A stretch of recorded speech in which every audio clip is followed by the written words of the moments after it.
Welcome everybody. First meeting of 2025 for the new SIDDC. This is our calendar year from 2025 to 2026. And we're in person. How do you guys feel about that? Woo! Yeah? Alright, I like it.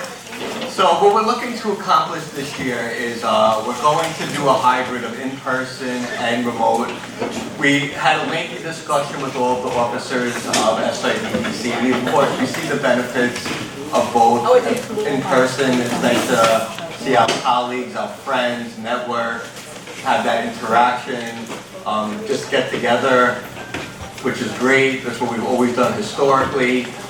Virtually, it is a little more accommodating for people that have children at home, for professionals that have a busy schedule full of meetings. So we see the benefits for both, but we're going to try to come up with that compromise, do some in person, do some virtual, and really hope everybody just participates either way. So welcome, my name is Jason Hart, for those of you that don't know me. I am the chair of the Staten Developmental Disabilities Council. I have been involved with council for probably about 13 years. I've been in the field for almost 20 years. I am a professional, also a family member. I have a cousin who I'm extremely close with autism, who receives services at On Your Mark. And in the field, I started actually as a day have DSP at a very special place and worked at On Your Mark Respite as a DSP as well. Went to school, received my master's in mental health counseling. I dabbled in clinical a little bit at Heart Care, but most of my experience is in residential. That's where I'm super passionate about. I have residential experience at Community Resources, and I'm currently the Associate Executive Director at On Your Mark. I'm so pleased to be here today to represent SIDDC. I have a great, SIDDC has a lot of experience amongst all of our officers and all of our committee co-chairs. So for those of you that are just joining us for the first time, SIDDC has served as a key resource for self-advocates, parents, friends, and providers. So everybody could find a place at SIDDC. Why would you join SIDDC? Well, for me as a professional, when I joined 13 years ago, it opened up a whole network for me. I've learned so much. It gave me the platform to network with other providers. Within SIDDC, we have strong relationships with OPWDD, with IAC. There's political affiliates that we meet with, our local legislators, and just working in a program day to day, you don't get that everyday exposure. So by joining SIDDC as a professional, it gave me a network to learn about how to advocate, how to provide services, support people with IDD in a professional setting. So for those professionals out there, there's a lot you can gain. For a family member, why join SIDDC? There's so much you can learn as a family member. You can, again, network with other family members that are receiving services. Being a family member, a loved one with someone with an intellectual and developmental disability is a lifetime. It's not, for your neurotypical children, a lot of times, your child may go away to college, they may get married, they may move on their own. We have family members that are still taking care of their loved ones at 70, 80, 90 years old. This is a lifetime commitment. So to have SIDDC as a resource available for you, to give you, to answer any questions, to learn about what's going on, how can you advocate to make sure that your child will always have services, whether it's in their day program, respite, TomHab, residential, all of that is discussed at SIDDC. I see a few self-advocates here. What better place, again, than to be here and learn from, we have representatives from OPWDD and IAC, and get to meet your fellow providers, learn about the different services that are offered to you. SIDDC encompasses all of that. So please, if you're a family member, if you're a professional, if you're a self-advocate, if you're interested in learning about the field, we just encourage you to sign up for membership, tell a friend, attend all of our meetings, participate, get involved. There's so many benefits you can get no matter how you are affiliated in this field.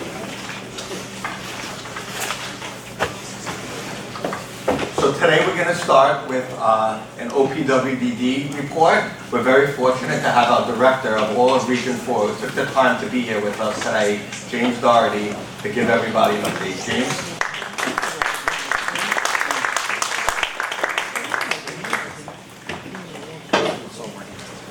Hi everyone. So this is actually the first time as a director that I've come to the DD Council meeting. So the previous, prior to COVID, I would come as the deputy and give the update. So I'm really happy to be here. I just, since Jason shared a little bit about his background, I guess I could do the same. So I'm a LCSW, so I have a social work background. I started my career working with children and families in the OMH system. And through the years, I held different positions in OMH and then OPWDD. I do have a brother with a developmental disability who lives in Florida. So I do have some lived experience myself and my family. What else can I say about myself? I've been with the regional office for about 6 years, and with OPWDD for, well, so that's kind of my background. So I'm gonna just say a few words today. I'm gonna give an update on where we are with the impact of the federal budget actions of the big beautiful bill. I'm going to talk a little bit about capacity management, otherwise known as like IRAs or group homes. And then I'm going to talk, just very briefly, give an update on the Accessing Lights podcast. So starting with the concerns and OPWD's analysis of the impact of the big beautiful bill on our service system. So I think after, with the initial evaluation, there appears to be no direct cuts to OPWDD and the folks that we serve. But I think that there are some concerns about the indirect impact on the service system as a whole and on people with their, with benefits specifically. So I'm going to just talk a little bit about this. So there are concerns about the impact of on the healthcare system and the hospital system. There's concerns about it destabilizing Medicaid, costing the state $13.5 billion a year, and putting coverage for which could have an impact on 1.6 million New Yorkers. There is some concern about people's ability to locate Medicaid providers who will accept Medicaid. It does have even a bigger impact on some of the upstate counties, but that is a concern as well. There are going to be some mandatory work requirements for people with Medicaid eligibility, and then there's concerns that could cost New York State up to $500 million. There is roughly $300 billion in cuts to SNAP, which impacts about 300,000 people in New York State, as well as Energy Assistance Program, otherwise known as HEAP, and TANF, which is known as Temporary Assistance for Needy Families. So there are some concerns about the folks that we serve with developmental disabilities who may receive these benefits. There's also going to be, starting in December 2026, a requirement that states do a eligibility redetermination for Medicaid. So we'll kind of see how that kind of rolls out over time. Does that mean everybody? Yeah. It's related to, let me see here.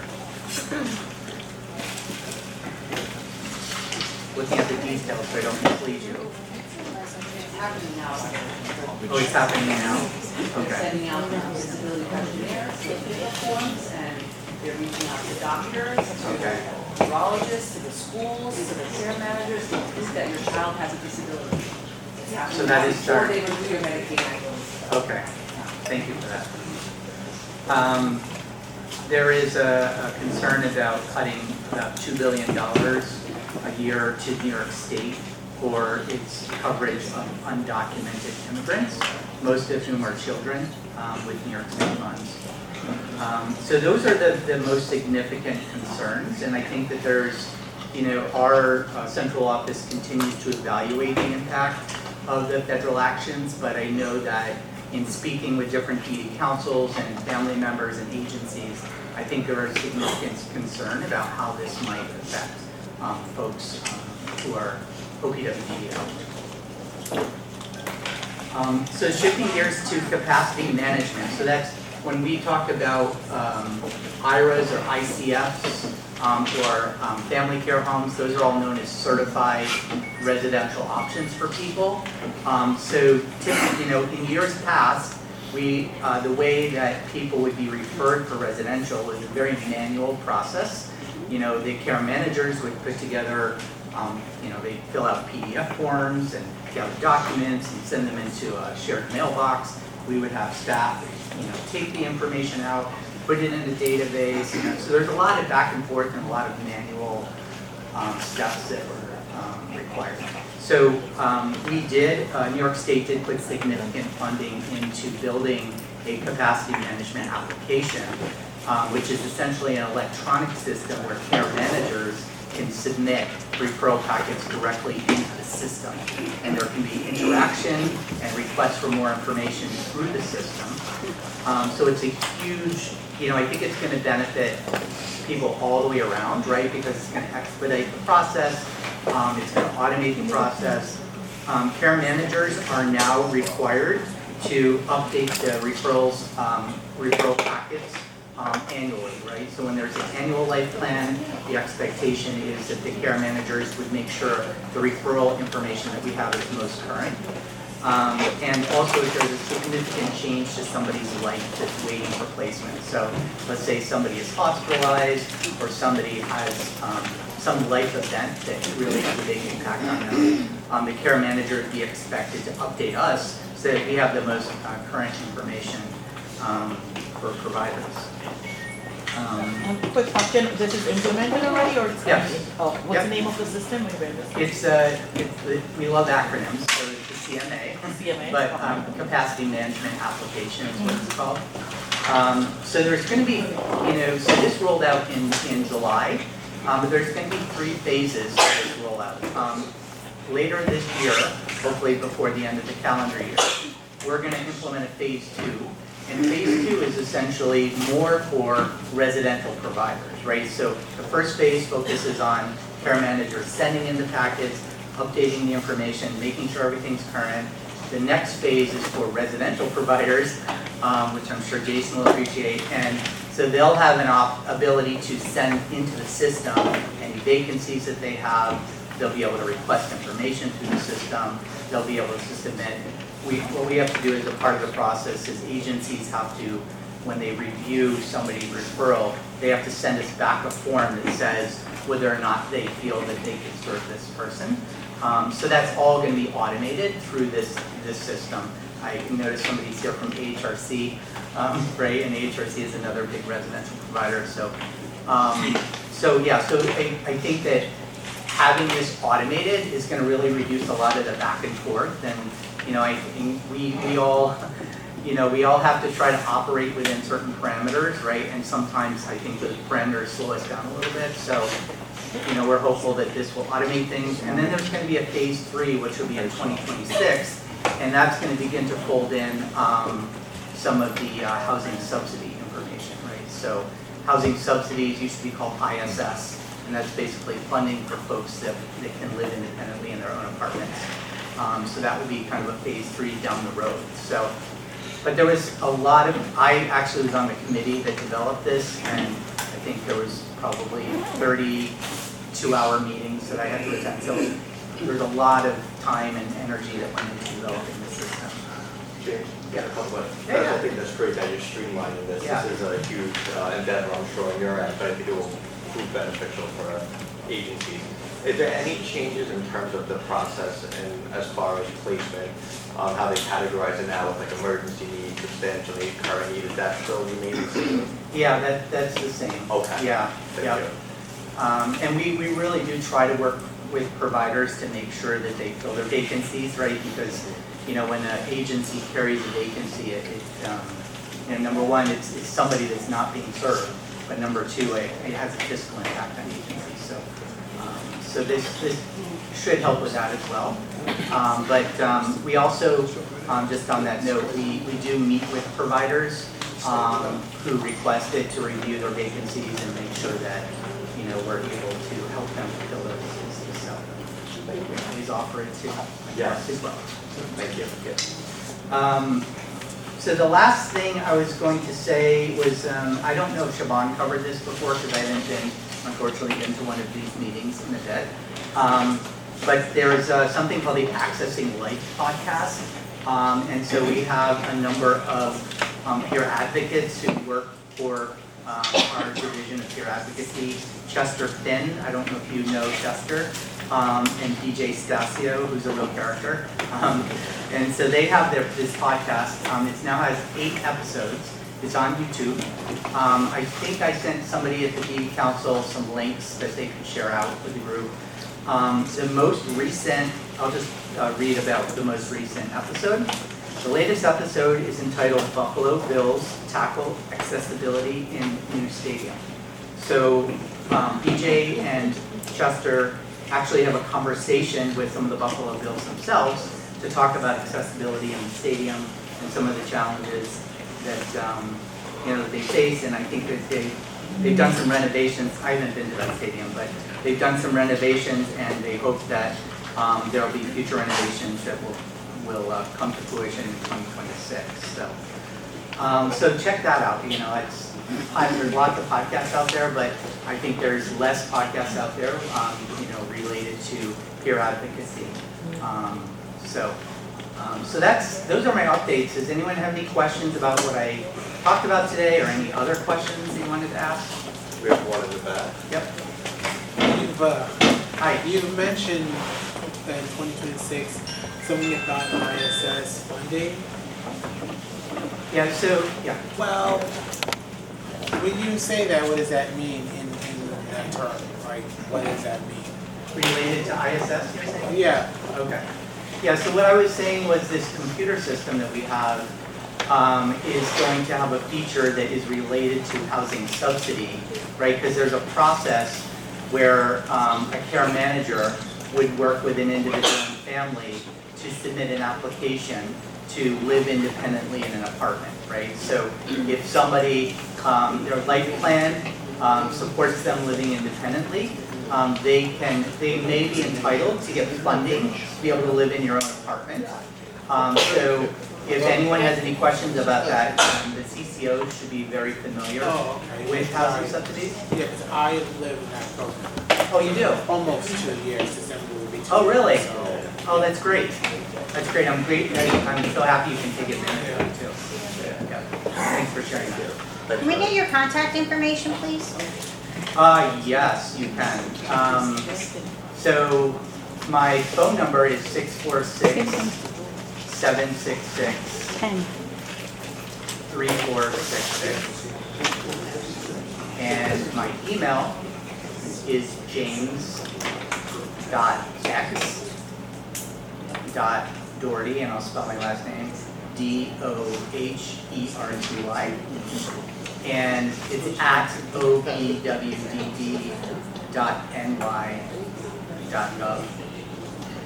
I do also want to mention that we have Laura Martino, who has joined us today. Do you want to wave? So Laura oversees the front door for the region and happens to work out of the Staten Island office, but about 6 years ago, we regionalized, right? So all of our operations span across all the boroughs, right? So we have front door staff in every borough, but Laura happens to oversee the team. So Laura's going to be here for the duration of the meeting today, and if anyone has any questions, please find Laura, and we'll make sure that we get you whatever assistance you need. Yeah, I'm sorry. You said 646-766-3466. Oh, Yes. Yeah, and Nikia, who is my assistant, will likely answer, and she'll make sure you get in touch with me. I work out of all the boroughs, like Manhattan is my primary office, but I'm here often, and I jump around to the other boroughs, but she can track me down. Any other questions? Your email? Yeah, it's, no, that's okay, it's James.x. Can't. Can you come this way on your way down? On your way out, thank you. I can actually, I'll do better, I'll write it down for you, and I'll give it to you before I leave. Trying to do that here. Yeah, okay. Any other questions? Me too. You too, all right, got it. All right, we'll see about this, I actually.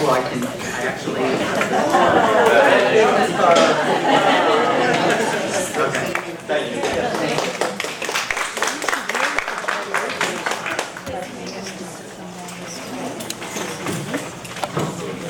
I just want to take a minute and acknowledge and thank James because historically OPWD has always gotten a bad rap in terms of transparency to agencies, to families, and since James has been in his role, I know he's been very accessible to providers, to family members, even by providing his contact information today. So James, really thank you for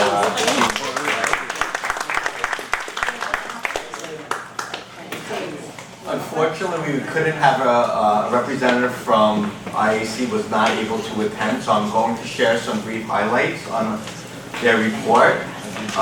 For those of you that are not familiar with the Interagency Council, they are a nonprofit. They have over 160 providers that support people with IDD that they support through memberships, and they offer trainings, and they have great relationships and resources to legislators across the state, across the 5 boroughs. So they're a wonderful asset to agencies, providers, and family members. We're fortunate also to have a few SIDDC co-chairs that are board members of IAC also, so they're very involved. We work super close with them, and they will be preparing reports monthly, and hopefully we'll have representation in the future. But I will share some highlights. If you do have any questions, Marissa or Sabrina will provide you our IAC contact. The direct person is Mary Knox. They'll provide you the contact information. So IAC, as mentioned before, they do a lot of advocacy. In relation to federal advocacy, they had staff that were in Washington, D.C. last week with Anchor, another advocacy group, and they were advocating with congressional reps to support and strengthen services, to support better data collection that would help in advocacy and rate setting, and repeal harmful limitations to state Medicaid financing, including cuts to providers, taxes, and state-directed payments. For education, while special education funding as a whole is not specifically targeted, a cut to other K-12 programs will strain state and local education budgets and will have an impact on children with disabilities. The Senate and House bills are very far apart at this point. The path to a single bill that can pass both the House and Senate remains unclear. A couple notes and suggestions as you think about advocacy activities this fall. These were shared by congressional staff in D.C. from their meetings with legislators in Washington last week. IAC wants to generate awareness in the IDD community around the messaging that proponents of the Big Beautiful Bill Act, they use to shift attention away from impact of the Big Beautiful Bill on people with disabilities. This bill is unpopular, and legislation has been introduced to rebrand it by changing the name. Remind neighbors, friends, colleagues, and your community of how bad it will be for people with IDD and families. IAC is working with their partners to quantify the economic impact to New Yorkers, provider community, our workforce, and families and people with IDD. James touched on this a little bit before, but in terms of state advocacy, while OPWDD hasn't given a specific target for cuts, they are actively looking for ways to reduce expenses without impacting services. The Division of Budget is seeking suggestions for regulations that could be eliminated or modified to save money. While this year's cut to the state was only $750 million, additional and expanding reductions will take place each year through 2035. IAC is working with the statewide coalition to suggest a way for Governor Hochul to minimize the number of New Yorkers who will lose coverage through the Essential Plan, which supports many of our DSPs and the families of the people we support. The IAC report was about 4 pages long. I tried to just pick out some of the highlights. And again, if you have any questions, please, Marissa and Sabrina, they will provide you the contact information. Okay, we're going to go into some of our other reports now. I don't believe Rayanna's here, right? From DOHMA? Anyway, James's contact information is in your booklet. Thank you for that. Page 5. There you go, that's helpful. 8. Melissa, would you kindly give the treasurer report?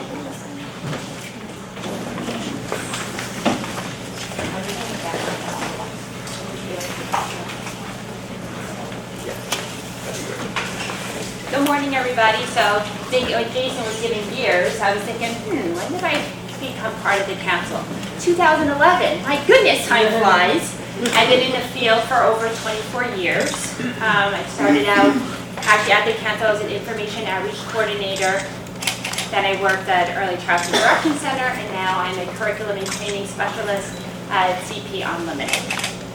What else does anyone have? I have 3 amazing boys, which I can't believe that my oldest is now turning 10.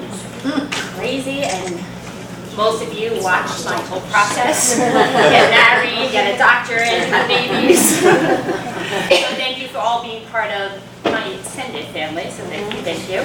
And I am now an author of a Hero of Hope series, so check it out.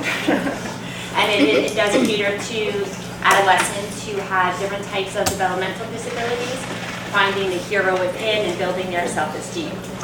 Now my next hat, I'm the treasurer, and our money that we have in our account as of now is $6,877.48. Thank you. Thank you, Melissa. And so now we'll have the opportunity to meet the other officers and all of our co-chairs and learn about what their committees offer, why it would be beneficial to join their committees. They'll discuss the purpose of their committees, their vision, and just give you a little glimpse to what they're working on and a background of them. So going back to what we said in the beginning about SIDDC and why joining all the benefits, we're very fortunate to have in a room, we probably have combined hundreds if not thousands of years of experience that's personal and professional of not just people at entry-level positions. And we have part of SIDDC executives, founders of agencies. We have family members of loved ones that were part of service provision years ago when SIDDC was, I mean, you go back, we're fortunate to have Linda Cowell, not to embarrass you, someone that I worked with for many years, who was part of service provision, developing services for people with IDD, going back when SIDDC had that role. SIDDC historically used to develop services and programs. It's evolved a lot since then, but the point I'm trying to make here is that to have that accessibility to family members and professionals at that level, which is so many years of experience that you could take advantage of just by being part of council, it's a great platform that not enough people know and take advantage of. So in speaking of that, we're going to meet some of our wonderful professionals and family members today. First, I'd like to call up the first vice chair for SIDDC, Dina Klein, and just say hello and introduce yourself.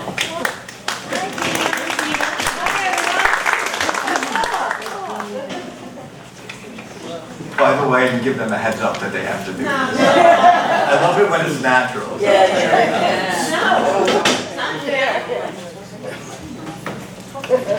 So I guess I'm supposed to give you my bio. So I have been in this field with a very special place since 1998, so 27 years.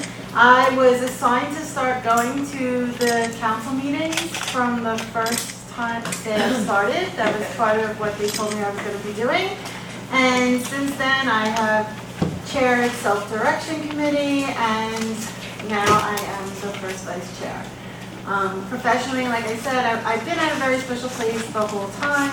I started as a service coordinator before they were called service coordinators. I moved up as a supervisor. I did intake, I did benefits, and now I'm the senior director of our community and benefit departments. So that's a little about me.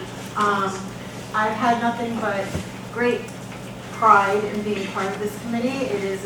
It's allowed me to advocate for a population that I believe deserves every right everyone else has. And with that advocacy, I've been able to go to Albany, I've been able to be out there, and that is all because of this committee, not just my professional, but because I'm here. So I do recommend anyone who is not a member, please become a member. And hopefully we'll see you every month.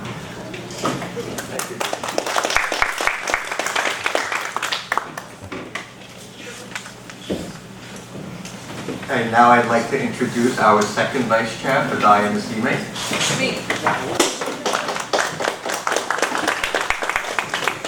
Okay. Bialer will also give our self-directed support report because our two chairs, Marissa Gesson and Melissa Chapman, were unable to make it, and this is Bialer's area of expertise. So she will introduce herself and give the self-directed report. Good morning, everyone. My name is Bialer. I'm a proud mother of a child who is 15 now with autism. Because of my son, I left my career in HR in the city to focus more on pursuing the Board of Ed, finding school, and working on getting him the best possible care, which I've had success with, which is great. He just started high school, so it's a big change for him. And I joined the committee, I guess, as the co-chair of the self-direction committee maybe 6 years ago, 7 actually.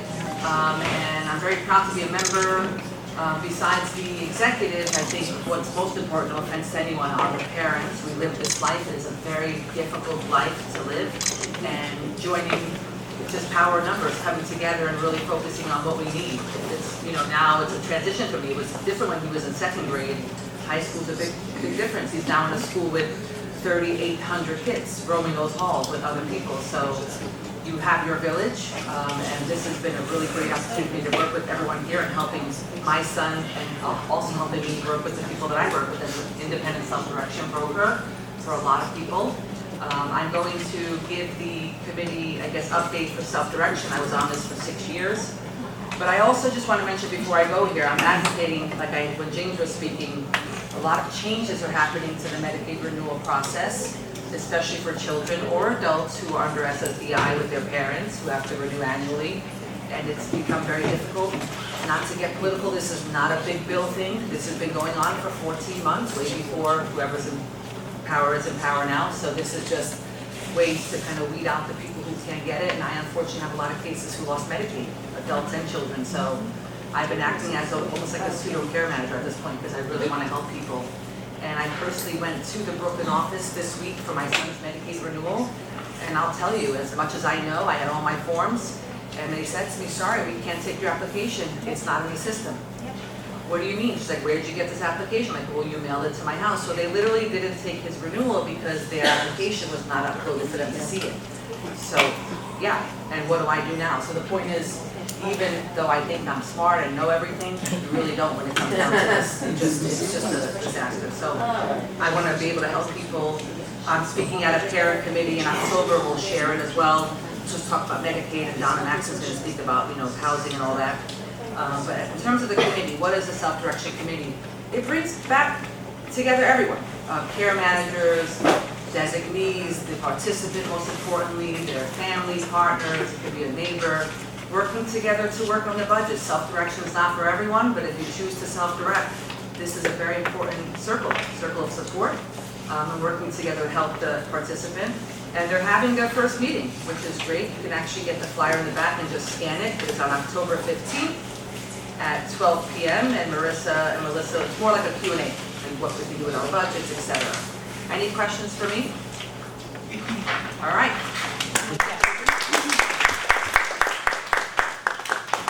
There's a question back here. Sure. I'm sorry, I just have one question. With the Medicaid, like, is it because it's the first time I'm doing it? For my daughter, like, what are, because I probably tried to put Social Security card, someone told me to do that. It seems it's really hard. Like, is it really more on, depending on not your income, because only my husband works. I'm home because I'm doing everything for her. So it waives your income. Where- How old is she? She's 12, but Oh, yeah. she falls under a TBI, traumatic brain injury, so. Does she have the Medicaid waiver, which waives the income? What is that? Medicaid waiver waives the income of the parents. What kind of waiver does she have? What kind of Medicaid does she have? Well, I just started it Oh. this week, so I'm just new. She I will just- be, that's one of the diagnoses that actually qualifies for the Medicaid waiver. You have Laura Martino, front door, which is amazing. That's the first step. She's here. Right here. That's the first step, the front door. Oh, okay, so I can answer that. But once Yeah. you get through that process of the Medicaid waiver, then you apply for it. It does not count your income. But if you don't send, for people who have it, don't send the notice of decision along with your checks, you're going to get a spend down account, which is a huge nightmare. No one's talking about this. So this is very important, which is why we were able to secure for our next general counsel, which is why you should be there. ACA is coming to speak on That's the October. actual process. It's going to be remote. I don't know when we share it. They'll have the flyers soon. I'm also going to share it. But they're going to walk through the whole process of how to renew your Medicaid for children and adults. Because October 17th. October 7th, the next one. Yeah. It's going to be virtual too. Okay, and one thing I can add to this, is the Medicaid piece that you're talking about. It's called parental deeming is the term. And so once you go through the front door, then your care manager would apply for what they call parental deeming. That application comes into our office, but then we forward it onto the Medicaid office, who actually does all the processing. But your care manager, once you have, are you affiliated with the CCO yet or no? I just tried to get, this week, someone sent me the list of like, I was trying to get care, the case management, that's what Sure. to start with. Yeah. So I'm just doing that, and I was told like that, because my husband works city, and he took on a second job because we're doing hyperbaric treatment, which is not covered by any insurance. Yeah. And I was a school teacher, I haven't been able to go back because I'm full-time with her, and I have 2 other kids too that have IEPs and disabilities, so I don't trust anybody else with her. Sure. Because if anything happens, I feel like it's all on me, like it would be, because I have my own, I have PTSD, broken heart syndrome, and high blood pressure from everything that happened to her, so, Yeah. so everything with that, so, and my husband's working a second job and doing everything, because even with her, I have to make sure I give equally to my other 2. Her twin sister and brother, otherwise I feel like I'm not being fair, the parent, as a mom, when you have one with high disabilities, and you also have the other 2, it's like, you gotta acknowledge all of them. Because then I feel like it might give them too much time, so I was trying to apply for the OPWDD because I need help. I can't do it all myself. It's an amazing with the 3 of us. service. Once you get it, it's definitely very helpful. It Right. takes a little while just getting your stuff together, but you have people here, which is great. You can actually get Laura's information, and you can get my information. I've done it, helped all my parents get it, so, we'll definitely work together. I'm glad you're here, though. It's your first time. It's a good one to come to. Yeah, when I was younger, I did some other meetings. So this Thank is, you. Janet, go ahead. Okay, so just because we're talking about Medicaid and the whole renewal, hi, I'm Janet. I co-chair the care management committee. I'm not from the CCO, so please don't throw all your questions at me. But because this is such a hot topic, I am actually having Medicaid speak at our next committee. I'm just finalizing the date. It's going to be either October 29th or the 30th.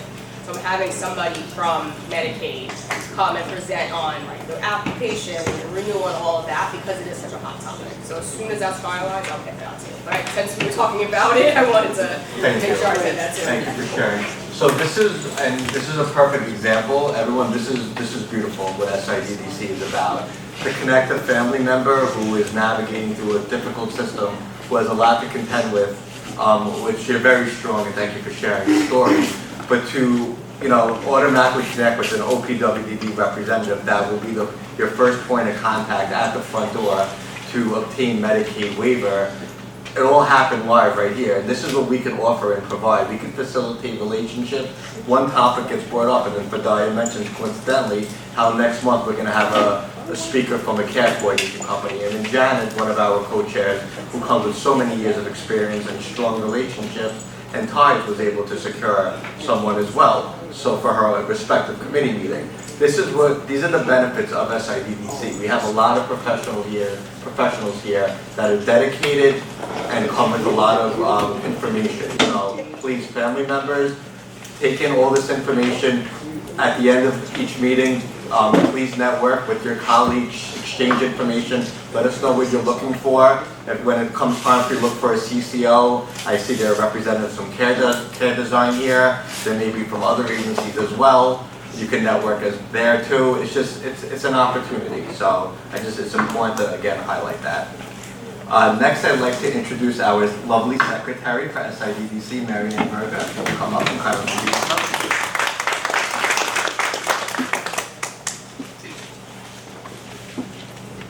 Hi everyone, I'm Marianne Berga. I am the mother of a 28-year-old with cerebral palsy. He's in a wheelchair and nonverbal, non-ambulatory. And my journey for advocacy all began when he was born. So I have been advocating for people with disabilities since then, particularly for people with more physical disabilities. Though I do work with and friends with a lot of people that are parents of IDD people as well. So I also worked for Catholic Charities of Staten Island on their marketing and social media person, something like that. I do everything. But I spend a lot of time on council stuff. I am the co-chair along with Annette Rea of Family Support Services Advisory Council, and through the council and previously through PTAs at either PS 37 or the Hungerford School, I have worked very closely with a lot of people that I consider my mentors in this world, and they have shown me the ropes, how to navigate the system, and so I try my best to pass on that knowledge, things that I learned, help network, introduce new people to the network so that they can learn the ropes too, because really it's a constant struggle, and but it's great once you start working with other parents and other people from agencies, because you can finally get the services that you need for your loved one.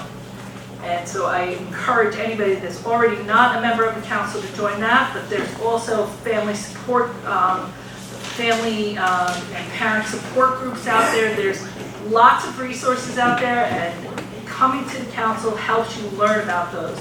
So if you need somebody to talk to, somebody that parent to parent has parent mentors that you can work with. There's a lot of different resources. So if you feel lost, this is the place to go to start your journey and work with other people. So I encourage you to immerse yourself in it. As hard as it is, it's really going to show you the light at the end of the tunnel. There is one. Sometimes it's a train, but most of the time it's really somebody there showing you the way through. As co-chair of the Family Support, so our Family Support Services Advisory Council, Family Support Services was kind of dismantled about 20 years ago, the majority of it, by OPWDD waiverizing a lot of the programs that used to be in it. So there's only really probably a dozen or less true family support services out there, but we are the ones who work with OPW and the providers to ensure that those contracts meet their deliverables. And so we, on an annual basis, review those contracts. And in addition, we try to spread the word about what those family support services can do for your loved ones. So in addition to that, we have our monthly meetings, and we're really a resource to help everyone network and figure out their path forward. So we have our meetings usually on the second Monday of the month. We had our last meeting on September 8th, And basically, it was just a chat session, and what we wanted to do was get the temperature of what everybody's needs were out there that participated. And we asked everyone, kind of as a homework assignment, to send to us what they really thought their priorities were. The Family Support Services recently had an RFP process sent out to all the agencies. The response was pretty dismal. A lot of agencies just really didn't see the value in proposing new services for our high priority needs, which at this time were services for kids under 12, weekend/recreational services that they could get. And then the other one was for adults and over 21. Also kind of a recreation or after program to get more of a one-to-one support. And again, the agency response was pretty dismal. The contract really wasn't very big, and I don't think a lot of agencies right now have the capacity for it. As it is, they're all struggling to staff their own services and their own programs, so we didn't get much input. So the needs still are great and exist, and so we're just trying to brainstorm as a committee and as a group of parents and agency members to see how we battle through these needs that are really, there's a lot of parents out there right now, either their kids are graduating or have graduated in the last few years and they can't get their loved ones into services. And so we're trying to figure out ways to navigate it through, whether it be through self-direction or through just working more closely with the agencies themselves. But it's really just a hard road to get through, because you have to understand the agencies are limited by their capacity with staffing, and parents are at their wits' end trying to find services. So we're just trying to find a way through. Our next meeting won't be on the second Monday of October, just because it's a Columbus Day holiday, but we're trying to find a day, either another day of the week or the following week, and once we figure out which day we're going to choose, we will let everybody know when our next meeting will be, and we hope you'll join us. Thanks. Thank you. Thank you, Marion. So Marion is highlighting one, and I think today so far we've highlighted two major issues so far, right? One, the Medicaid eligibility, and two, people that are looking for services that are unable to get it through traditional day have, or it could be residential, ComHab, respite, whatever it is, because maybe they do have significant medical and behavioral complexities, and agencies don't have the resources and the funding to support them. So it's almost created a distinction within people with intellectual and developmental disabilities. So we're going to highlight some of these major issues throughout the months and this SIDDC 2026 calendar year, and see if we can have speakers, whether it's from OPWED, IAC, and just raise a lot more awareness and advocacy to try to hopefully come up with some solutions and how we can navigate through some of these challenges. Okay, so now we're going to get into, we've spoken on some of the respective committees. We've already had reports for self-direction and family support, but I'd like to call for the remaining co-chairs again to just introduce themselves, talk a little bit about their committee and their purpose, and just let us know what your vision for the program council year is. So I'd like to start with Adult Services. We have former chair of the whole council and one of my mentors at SIDDC, Diane Caruso. Thank you. Good morning. I started with this council 28 years ago when my daughter Alexa was diagnosed with autism.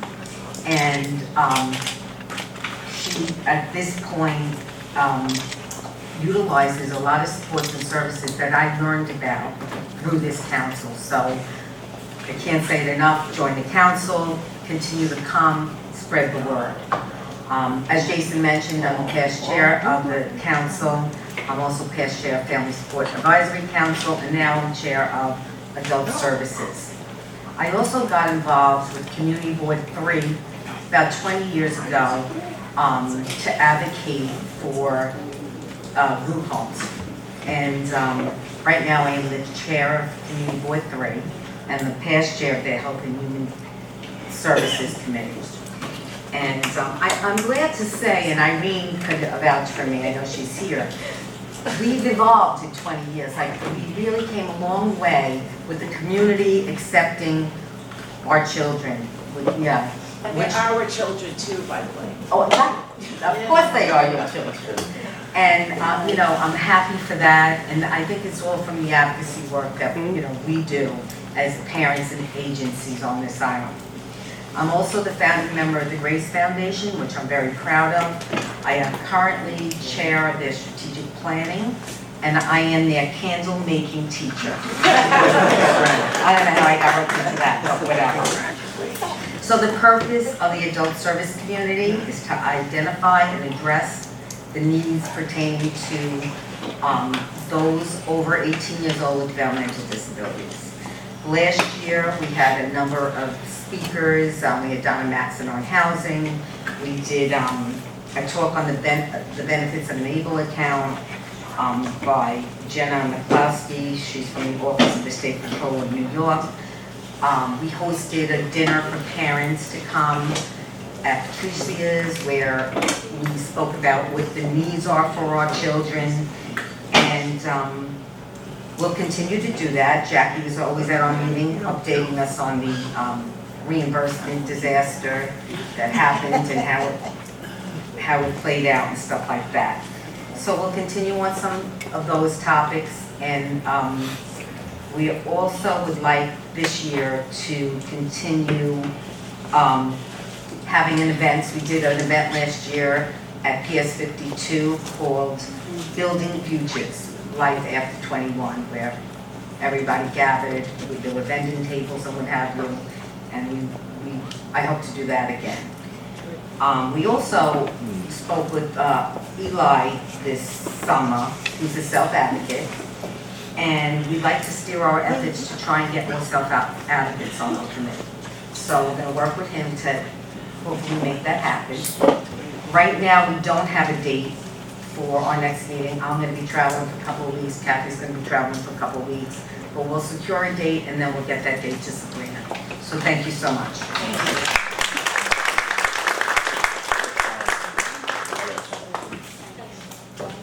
Thank you, Diane. Next, I'd like to call up Donna Long, who is our co-chair for Advocacy Committee. Donna is a past SIDDC chair as well, and a family member, professional, and has so many years of personal and professional experience. Donna?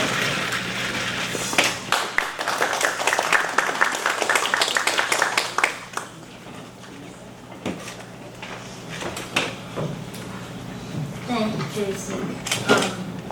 As Jason said, I'm the past chair. I got involved in the council 44 years ago, which is hard to imagine, but at that time, there really were very few services for our population. And the reason I got involved is because I have a daughter who is 47 years old with a diagnosis of autism and IDD.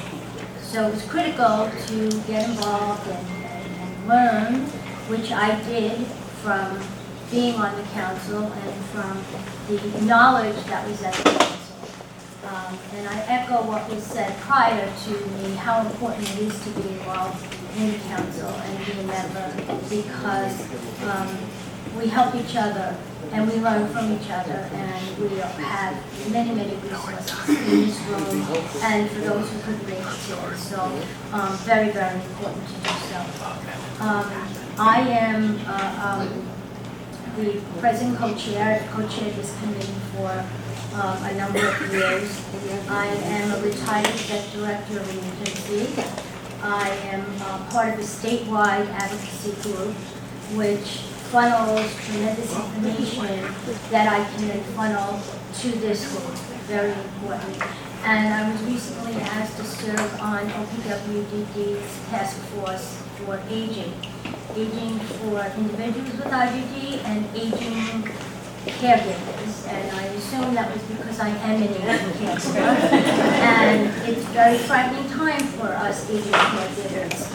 And so this task force, the last they held this task force was in 2007, 18 years ago, and this new commissioner has brought it back, and I'm thrilled that she has because she sees the need, and we all can attest to the need. So I welcome any kind of suggestions, questions, concerns that you may have that you could give to me, so when I attend these meetings, I can bring that back to them. I was just in Albany the other day, and this will be an 18-month project, so it's critical. We all are going to age. If we're not there already, our children are all going to be aging, so it is so, so important. And I'd love your feedback that I can, as I said, bring forth. Okay, so advocacy. Advocacy, as you've heard already from prior speakers, is so important. We are ongoing, it is 24/7, it is so critical, more so now than in the past. We are experiencing tremendous challenges in our field, and we need to be ready, and we need to express our concerns and address the issues immediately. What we do on the advocacy committee, we meet with our local legislators as well as with OPWDD, and we express our concerns and the issues at hand. Unless we go there and explain things, they don't understand, and we need to have them make it priority. We are a priority because we're kind of not a priority out in the state world, so we need to make ourselves a priority. We also coordinate the annual breakfast. As a result of COVID, we started to do a citywide breakfast. Legislator of Staten Island calls it the community breakfast. And we did it as a 5-borough, and each borough had a topic that we had to present on. In moving forward, we're waiting to see. I know at a prior meeting, our committee discussed whether we will have our breakfast in person or, again, with the citywide. We don't want to be the person who says, no, we're not going to do it if collectively the other boroughs are doing it. So that's kind of a wait and see. But that usually takes place in March. So we'll stay tuned to that. We also coordinate rallies. We've had rallies in Albany. We get buses, and the council has generously provided the money for us to do buses to Albany. Very, very important. We also do local rallies as well. We just held one a few months ago on the grounds of the College of Staten Island, and we had over 500 people attend that. It was very impressive and very, very impactful. We are comprised of family members, providers, as well as self-advocates. So we have a very diverse, informed, and interested group. We haven't scheduled our first meeting yet because we want to see the makeup of the committee, but what I will say is that we meet ongoing, and also we may have more than monthly meetings because when issues arise, we have to address those issues, and we have to have more than one meeting a month, especially, as I said, during these challenging times. What we do encourage is, if you cannot be part of the committee, there's many ways that you can help out. To visit your local legislator, they want to hear from their constituents, so we can give you the information that is at hand and the importance of it, and then you can meet with your local legislator and express your concerns and the issues that we are facing right now. We also ask that should you receive an email from the council stating to click on to a letter, to join a rally, to make phone calls, send faxes, whatever it be, that you don't ignore it, that you please, act on it, because, it's a repetition that we say all the time, but strength in numbers, and we need numbers now. And so we encourage you and implore you to not to ignore that. Also, what I'd like to just end with was at this meeting the other day in Albany, the commission made a statement that I found to be very profound, and that it's important that you remember all of this, because we have our work cut out for us, collectively as a group, as family members, providers, self-advocates. What the commissioner said was that New York State will be losing $14 billion in Medicaid funding, and that is including the health and hospital cuts. That impacts our individuals, in addition to the SNAP cuts, in addition to, as Vidya mentioned, the Medicaid renewal process, and maybe twice a year instead of once a year. All these concerns are absolutely important. And what the commissioner said was, we will absolutely feel the impact. There's no getting around it, we will be feeling the impact. And she can tell us that everything is going to be okay. And hearing that from the commission is very scary, very profound, because they're typically not that transparent. And we need to take that to heart and realize that we have our work cut out for us. So we are in alarming times, and I hope that you join the advocacy committee. And again, if you cannot advocate in your own way, but realize and know that this is very critical times, and we need each other to support our efforts. So thank you so much.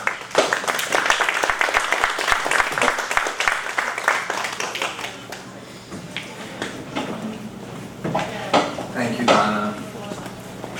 Now I'd like to call up Janet from CareMed. He's third. Nick company, right? No, Oh, okay. I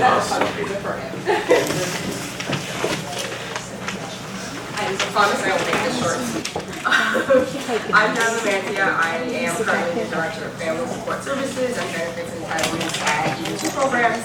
I co-chair the Care Management Committee with Nick Laguna, who is not here today. I do also co-chair the HCDS committee at IAC, which used to be the ICS committee. So the purpose of the Care Management Committee is topics of interest, training, resources for care management, but we do open the meetings for everyone. We allow parents, we allow professionals, health advocates, because the issues with care management kind of overlap with all other services.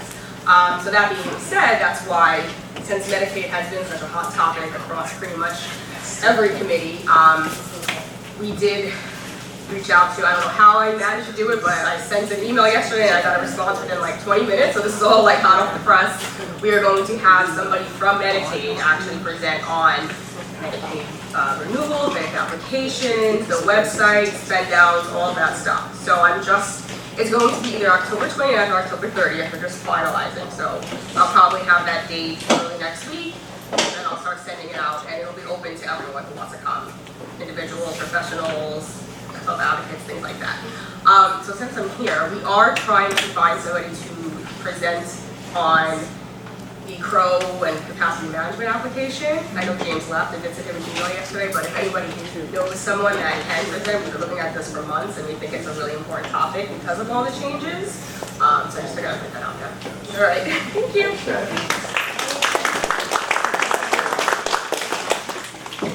Thank you. And for those of you that are professional youth members, if you've been to Social Security, Medicaid offices, you know how challenging it is to get the correspondence to us. So for Janet to secure somebody to give us presentations, please take advantage of that.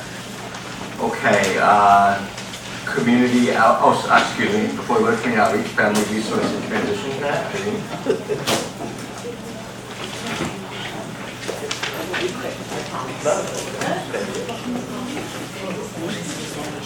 So I'll be quick because we're running out of time.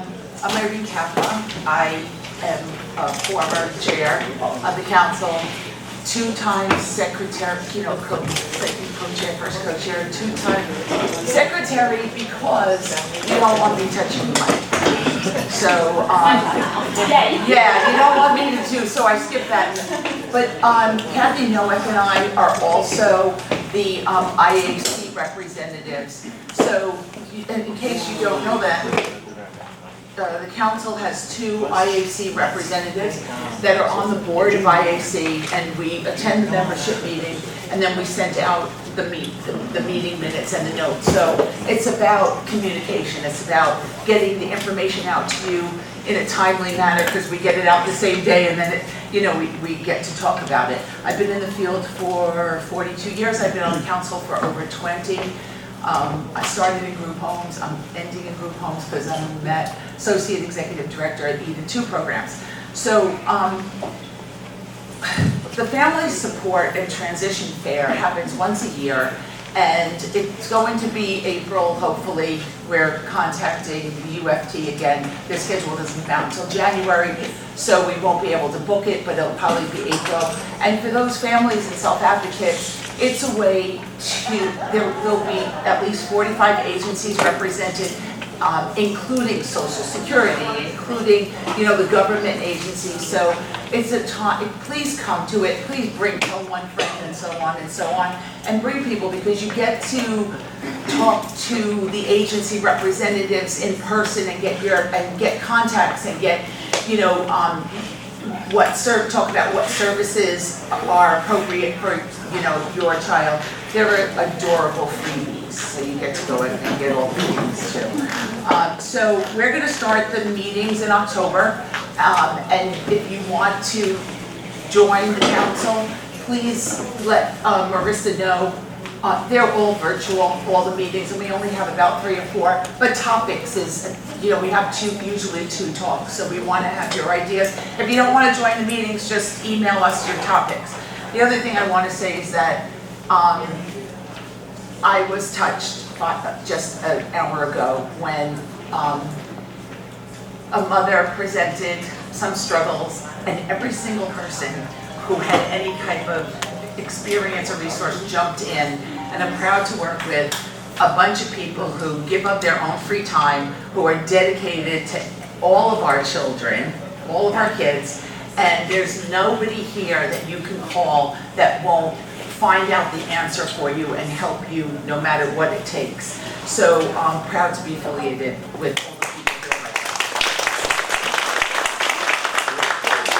the people doing my job.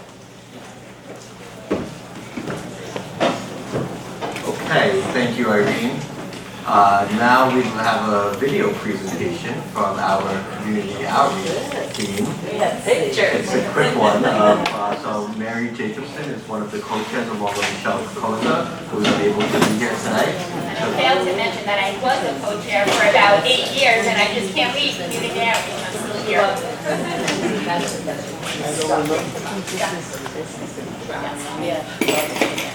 Hi, I'm Mary Jacobson. I work for Bialer. Well, I worked for Dev Community Network. I'm retired.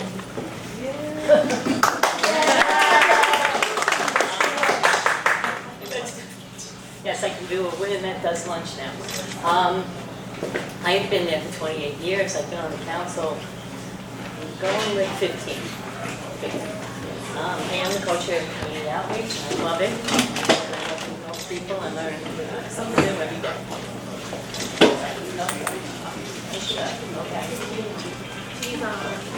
Oh, TV's on. Oh, you see, you gotta love it. You gotta love it. And my glasses. While we get this set up, Yes, go ahead. I will just give a quick education report. Our co-chair Maria Ferrano is, Chair Maria Ferrano was not available to attend today. We are looking for a co-chair for her and in the process of vetting a few very qualified candidates. But her report is that she's currently in the process of identifying a new co-chair and setting up her meeting schedule calendar for the upcoming year. They would love to welcome new members and family service providers for their meetings. Their first meeting will be in November and will be Zoom. And We're then ready. indicate the point. Thank you. We're gonna play our nice jingle that we have on the website. You can hear it, see it, and it was developed by our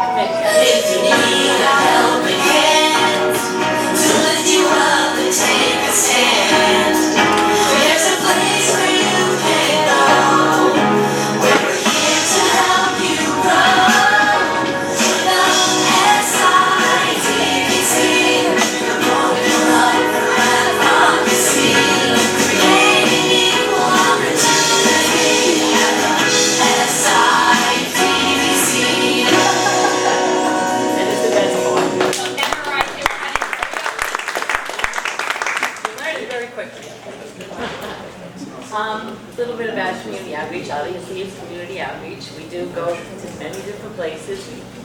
Sabrina is our outreach coordinator, and she will be presenting all over Staten Island in very different places. We go to all the events, all the fairs on Staten Island. We always have a table. We'll be ready to answer questions. Let's see. What do we got? Okay, this is our purpose. To disseminate and publicize council information and other relevant issues to the community throughout through the SIDDC council, flyers, newsletters, local newspapers, presentations at the council meeting. We're out there. So fun. Why you should join, I think everybody has covered that. It is a wealth of information here. And you can meet everybody, and they're right here in front of you. Even if we're on Zoom, they are still in front of you. So you can ask questions, you can put it in the chat, somebody will help you.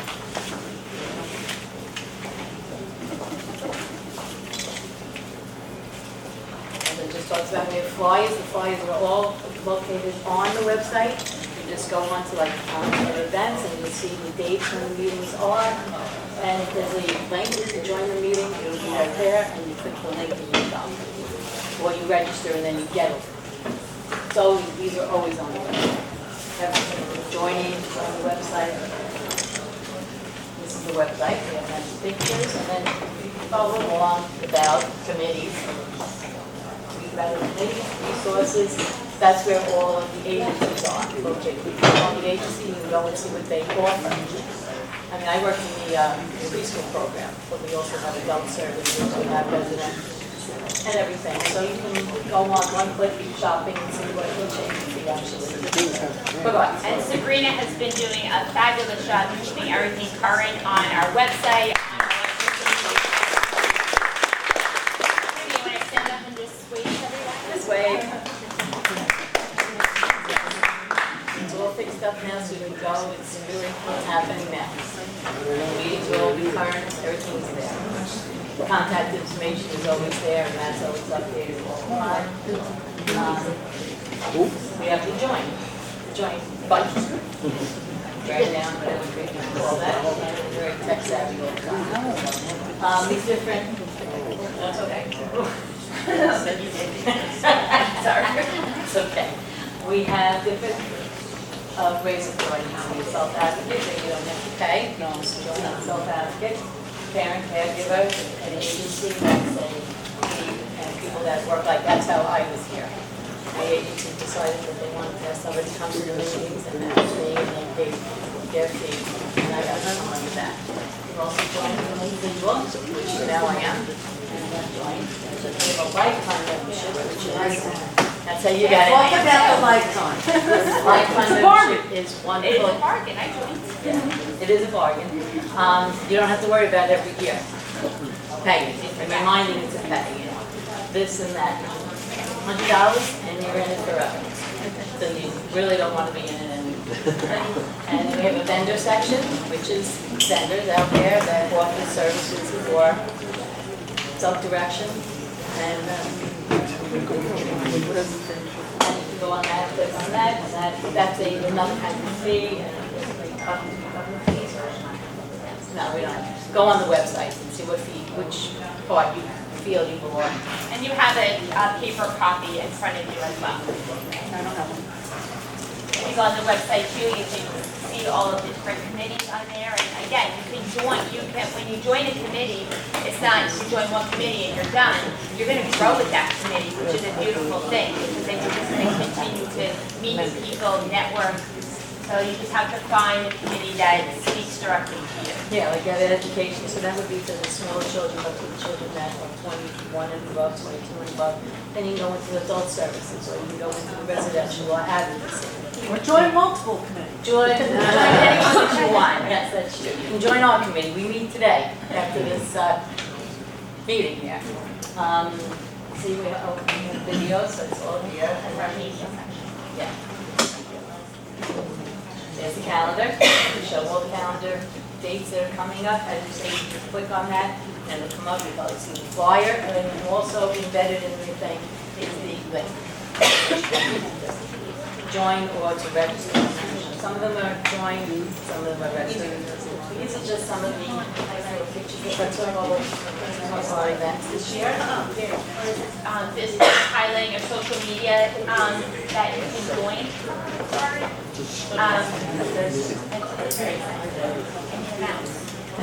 But you can join, we have a Facebook page, an Instagram page, and YouTube page, so please join. And this information is also in your brochure. Yeah, that's all. Just to make yourself, that's how I do it. I go on the site and I look around, I jump from different things and we see what all the different things have that might be interesting. And then we have promotional giveaways that you see people on the table today, and they're presenting. So part of when our committee meets, we'll try to figure out what's the best way to get our name out in the community, because we are trying to brand the SIDDC. So when our committee meets, we will go over the different types of promotional giveaways. It's out there, and I've seen people walk around with our little bags. I have seen them. Yeah, it is. I walk around.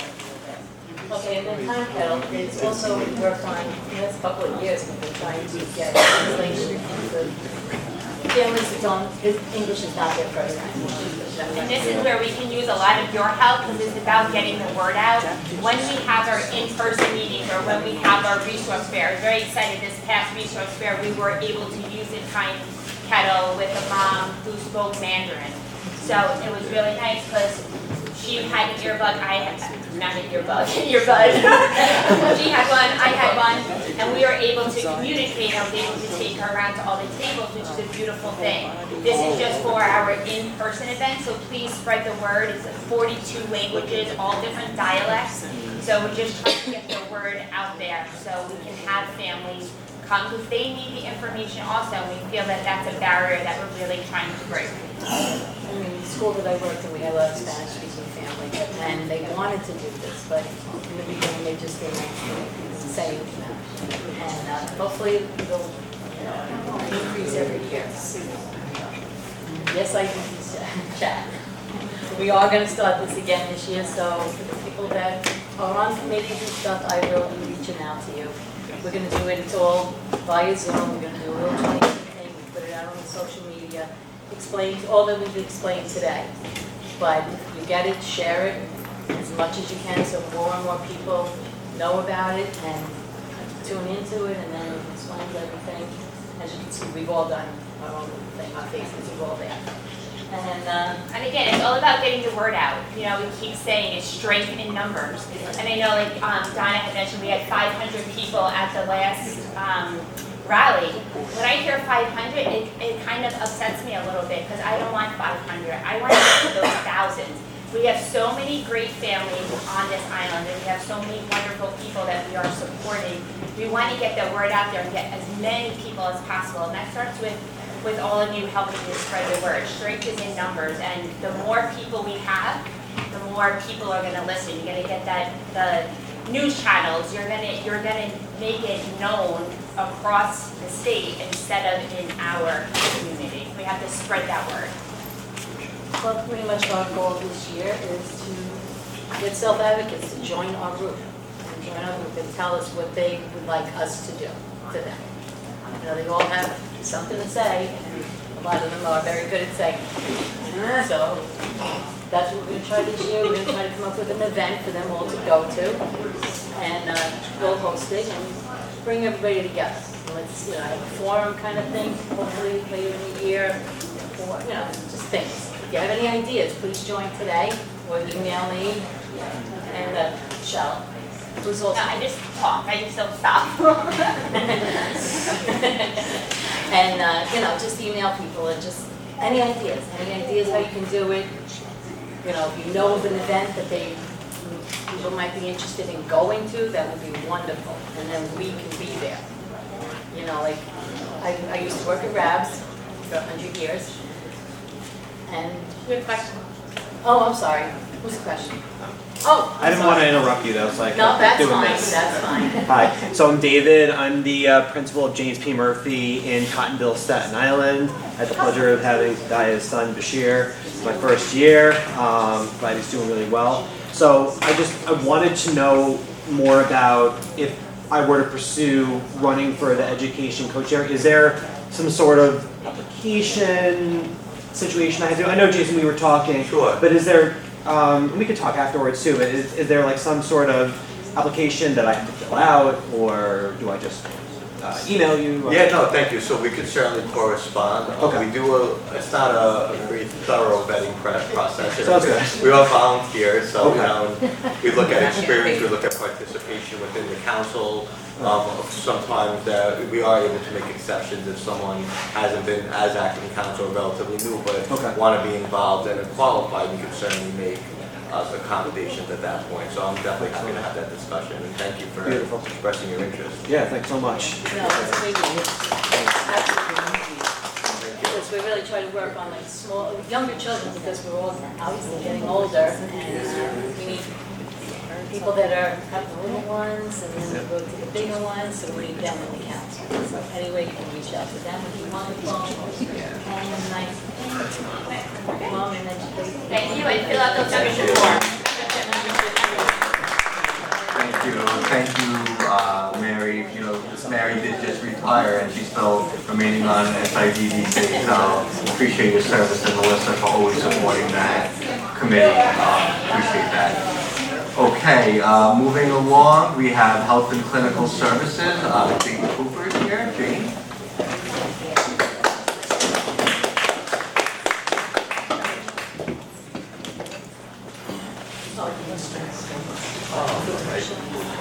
I'm going to speak from here. Can you hear me? Yes.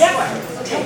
So I'm Jane Cooper, as Jason introduced, and I don't think I need to share the 47 years of healthcare experience I've had with you, but I've worked with just about every population that you can name, from every age group that you could imagine. But the last 15 years of my career, I worked for the Pouch Center at Staten Island Mental Health, where I oversaw all the clinical services, which included evaluations and mental health services ongoing for people across the life cycle who are living with IDD. And through that last position before I retired, I came in contact with this council, and I joined the council almost immediately. And what I found was this network of caring parents, caring providers who are always there for one another. You know, as was said before by Irene, you know, how you always know there's going to be somebody there to try to help you, support you, and hold your hand. And I used to try to do that in my job as the director of the Pouch Center. And I guess by default, back in 2012 or so, the co-chairs of the Health and Clinical Services Committee had retired and gone on their merry way. And so I began to chair and co-chair. I did both. Sometimes I didn't have a co-chair. Yeah. But the Health and Clinical Services Committee is an important one. It's kind of an adjunct to everything that you hear. Because what happens in residential, what happens to cuts in Medicaid, what happens because you can't negotiate a system, because the Medicaid is kind of relevant, impacts the health and well-being of the IDD population and all the people around them, the family members, and also the professional caregivers, the frustrations that they deal with trying to help. So we try to address issues related to healthcare. Now, can we solve all the injustices of the healthcare system? No, we cannot. But we do try to look at things that happen, especially at a local level. So we've done some things in a lot was done. I'm sorry, my co-chair is not here today, Maggie, because she's an amazing individual, Maggie Scarcella, at Staten Island University Hospital. She oversees their developmental, their ADA program, American with Disabilities Act program. And we did a lot of great educational work at Staten Island Hospital following a situation that was brought to our attention. And the Health and Clinical Services Committee met with people at Staten Island Hospital and implemented a lot of educational changes. We do hope to have an update in one of our committee meetings on what's happening at the hospital this year. So we were meeting monthly, but since COVID, it's been kind of up and down, that monthly stuff. So we're trying to revamp, and we're looking more at focusing on some educational issues that could help empower, support, enlighten people as to what we can do to maintain good health for all our people, all our children, as Irene says, right? Yep. And in the past year, one of our committee members, Lola,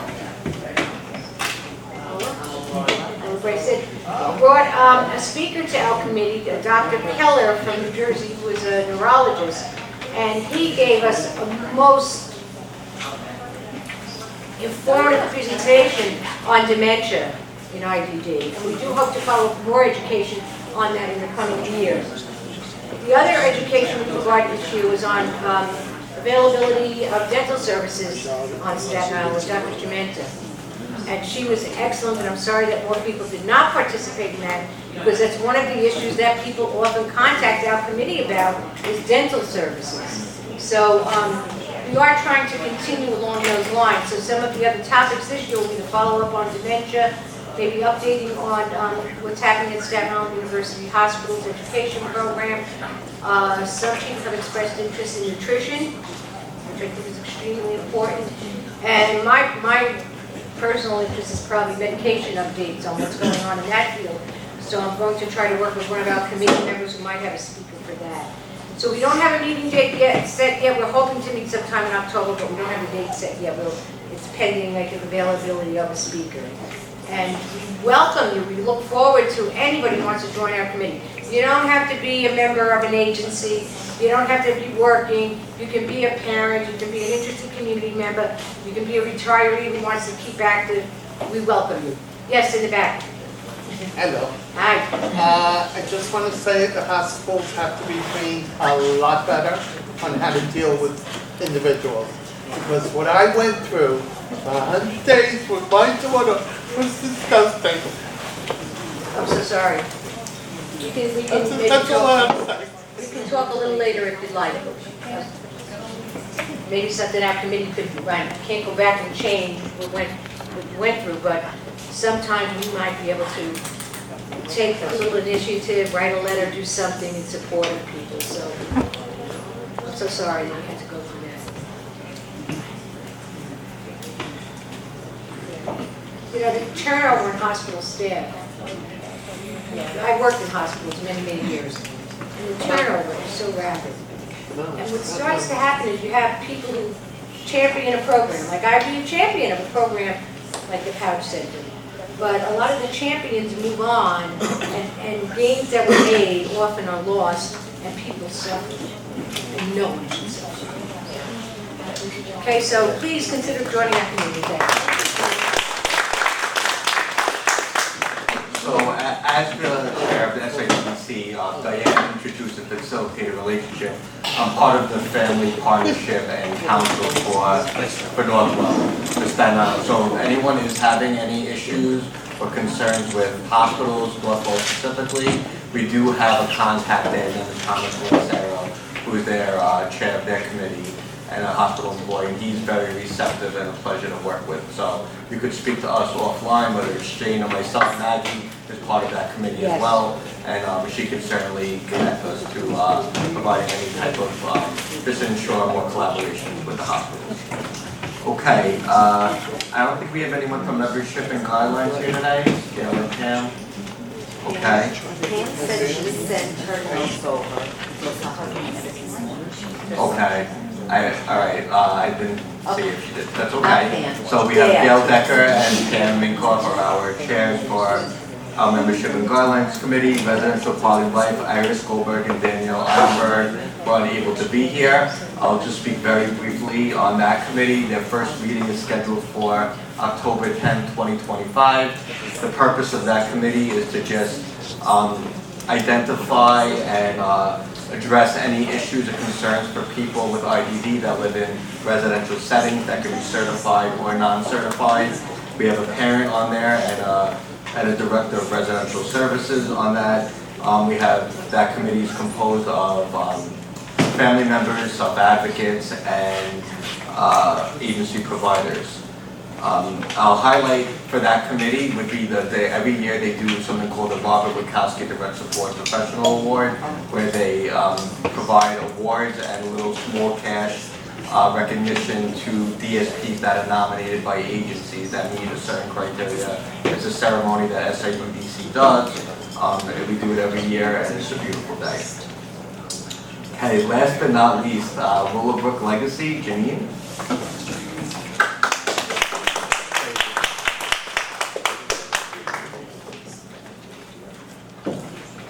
Hello, my name is Janine Fusco, and I am co-chair of the Willowbrook Legacy Committee, along with Eli Gottsman.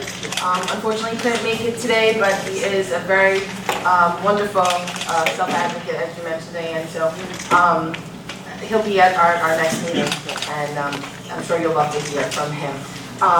I've been in the field 25 years. I am the Associate Executive Director for Lifestyles for the Disabled.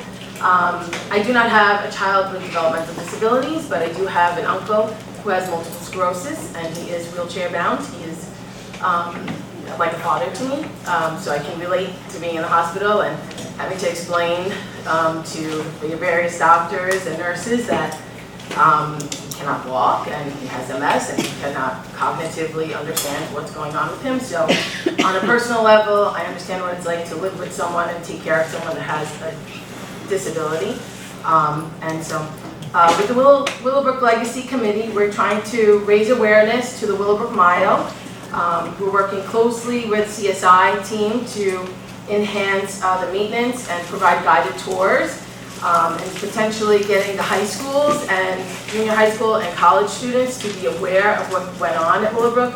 Because I'm sure many of you know history, I'm sure all of you know, history can repeat itself with this. If we sustain any more cuts to the system, we will not be able to hire staff, and this can happen again. So we want to bring as much awareness to the mile as we can, so that individuals understand what it's like here, what happened at Willowbrook. We're planning to have a collaborative community event with all the organizations to walk that mile, to bring awareness to the mile. We're thinking maybe each agency can wear different color shirts, kind of like the autism awareness walk. And we want to enhance our social media presence. So we welcome any new members to join. Our next meeting is September 29th at 11 a.m. It's via Zoom, so anyone that's interested, please reach out, and we hope you can join. Thank you.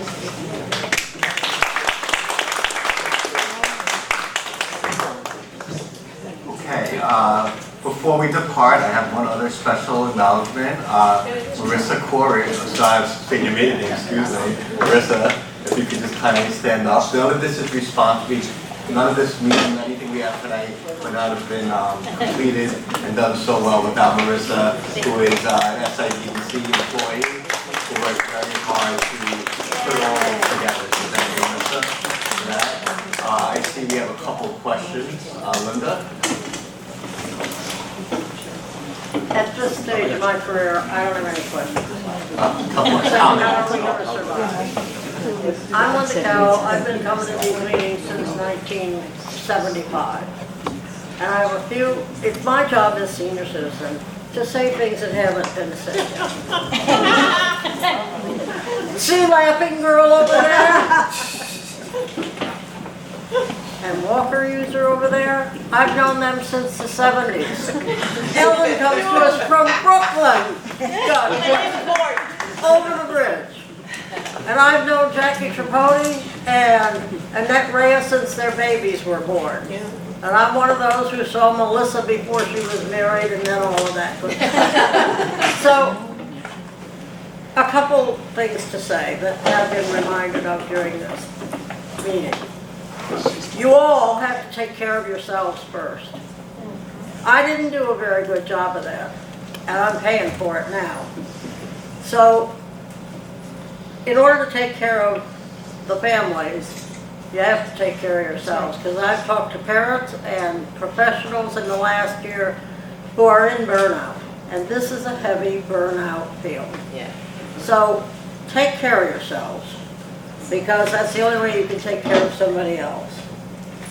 And then, this place can help you do that. It certainly helped me, from the information and the referrals and the personal connections, which is why we really appreciate an in-person meeting.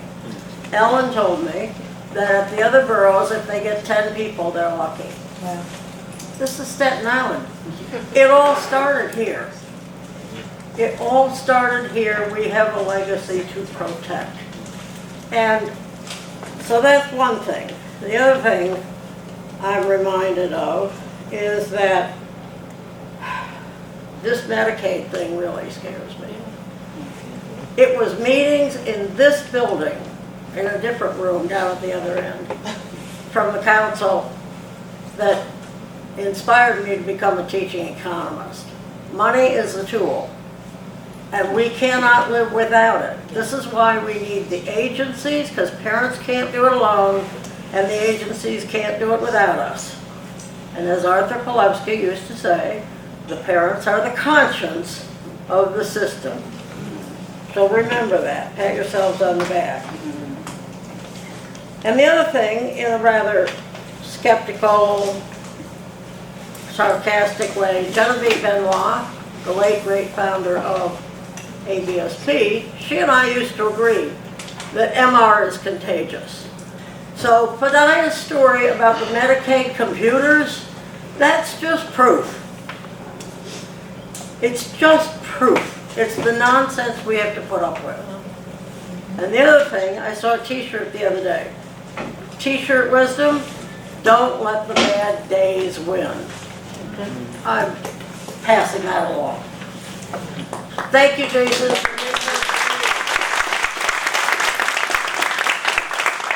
Thank you. Before we get to other new and old business, I just want to also make a mention. All of our meeting dates are on our website. General council meetings are the third Friday of each month. If the holiday did fall out within that time, we might have pivoted. There are some months we don't meet due to advocacy efforts and other functions. So please make sure you check our website for all of our meeting dates. I see a couple other hands for maybe some new business or old business. Hi, I just wanted to take a moment to introduce myself and my colleague you may know, Bialer Rio. My name is Audrey Mangan and I work with the Department of Education, New York City Public Schools. We're running a transition fair coming up in November 8th. It's for school, you mentioned working with younger people, it's for school-aged students with IEPs or 504s. If you could take one and pass it down, please. Our goal is to support, thank you, students who have IEPs, who are going, let's say, for the Regents High School diploma, the local diploma, as well as the skills credential. So if you know of young people who are engaging in that process, I'm from the Transition and College Access Center. I'm your interim director for Staten Island. I just got the position. I also work in Manhattan, so I've got 2 jobs now. Very proud of myself. Okay, I have a son with an IEP who's in his 2nd year at SUNY Albany, and they initially told me to put him into a school where he wouldn't get a diploma, and it proved everybody wrong, but it all goes back to the parents.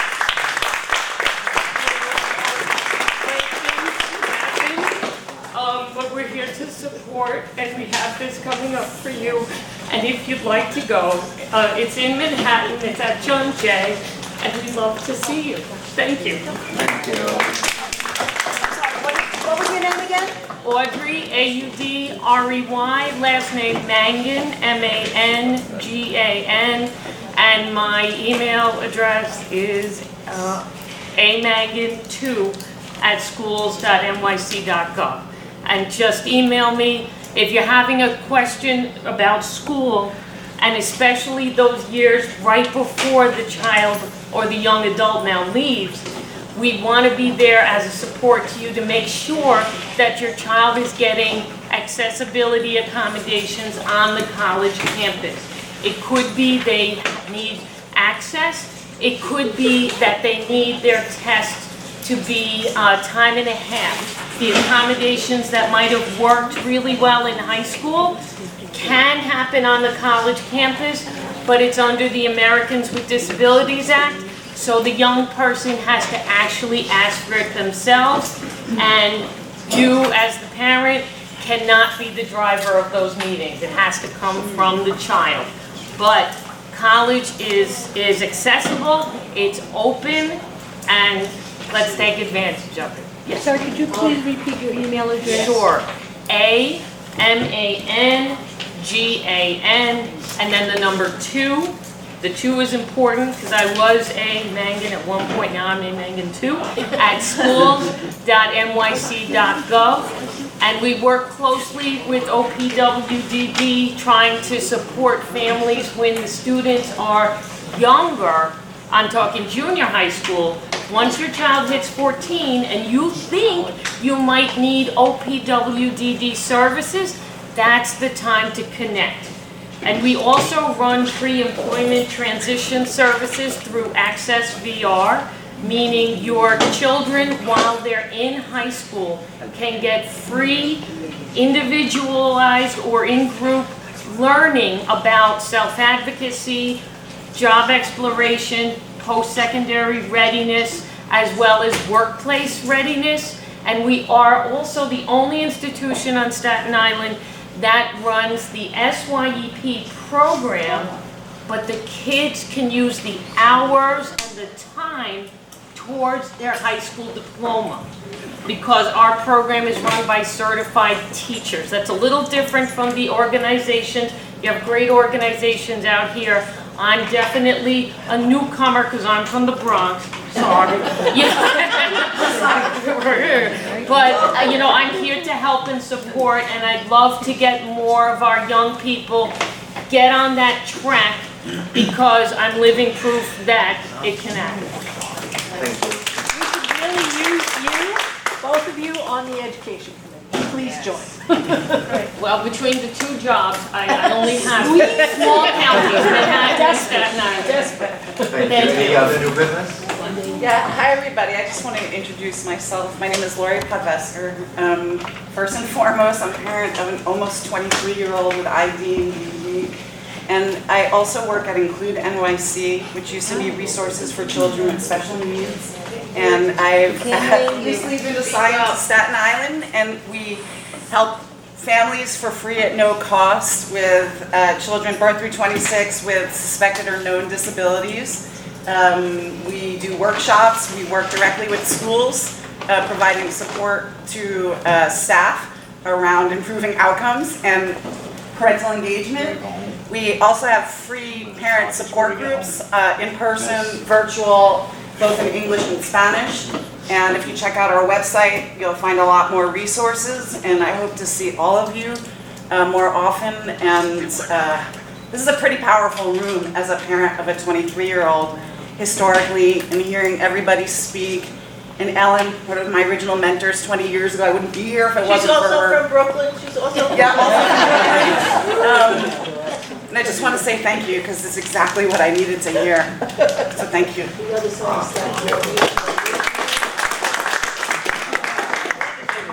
Well, we wouldn't have a meeting without Jackie Tripodi saying something. Without a doubt. Without a doubt. Jackie Tripodi, I am with PS37. I am part of the transition team, so I certainly hope, Audrey, that you and I are going to connect. Also, Include NYC, I'm sorry I missed your name, but to just try and get some resources out to families at P37. The other hat I wear, because yes, this is a room where people don't have just one job, we have two. I'm with the New York State Institute on Disability, and we do have a family support contract for reimbursement for goods and services, as well as our sports and recreation, transportation, and we can do evaluations if your child does not have Medicaid to get OPWDD eligibility. We are one of those few agencies that has that little star on that family support guide that we can actually provide you a service if your child has OPWDD eligibility. It doesn't matter if you have Medicaid or not, we really don't care. What we care about is having that eligibility for services through OPWDD and that you live at home with family. If you have self-direction, there's a component in your budget to include FSS. There are some regulations that go with that, but we can always work through it. There are funds, I gotta remember my etiquette, right, Miss Linda? Yes, ma'am. And how old is Joey now? Joey is 32 years old. He has cerebral palsy and multiple disabilities, and he is living his best life. We took him to a family party the other day. He didn't really want to go. He was a little ticked off, but suck it up. If I had to be at a birthday party, so did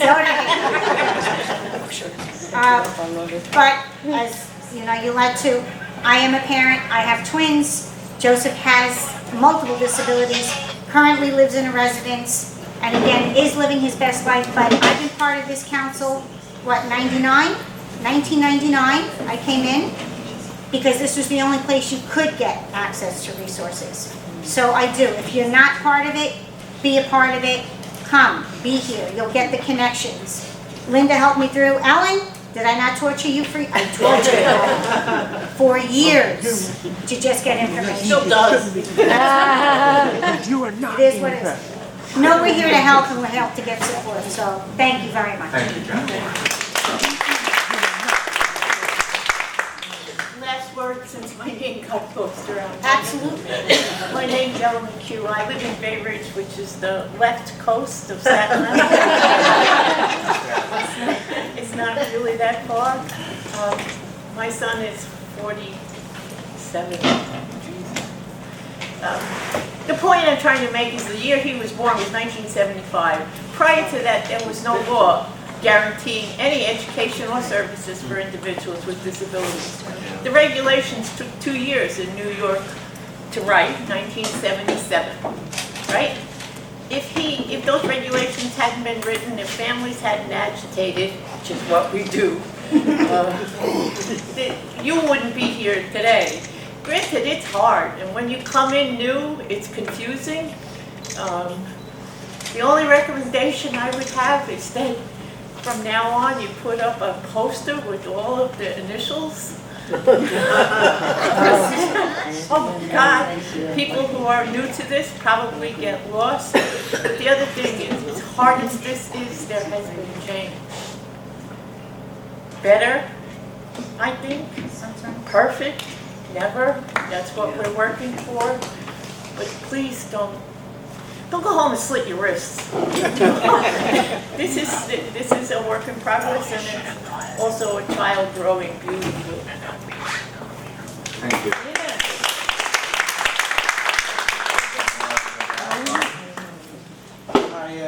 Some of you who don't know me, I'm Brian, I'm a self-advocate. ISS participated on your law, the GED graduated class of 2016. And recently, Melissa Regional Higher Education Program graduated class of 2025. I think anybody going to the transition fair to have the kids with disabilities take see what's coming next after high school. In my end, I would recommend if they want to take a high school equivalency test, what's known as GED, or regions, or advanced regions, I suggest they go ahead, or diploma, see where they are at. I think it's the best way, instead of just not being busy. You know, college is the best place, and getting a job along with graduating after high school with a local diploma, or regions or advanced regions. So that's all I have to say. Thank you. Okay, I think we gonna end it on that note. Beautiful, Laura. Congratulations on all your accomplishments, and you were a wonderful example for other self-advocates. I'm privileged to work with you all the time. Thank you, everybody, for joining, for being receptive, for giving your feedback, for giving your sharing your story. That is what is beautiful about in-person meetings. This was very interactive, it was heartfelt, it was sentimental. Please, you're welcome to stay if you'd like some food, if you want to connect and network more with other colleagues. Again, SIDDC is happy to offer any resources, supports, myself, the other officers, co-chairs. It's a pleasure getting to know everybody that is joining for the first time, and it was wonderful seeing everyone. Hope everyone has a great weekend, and thank you.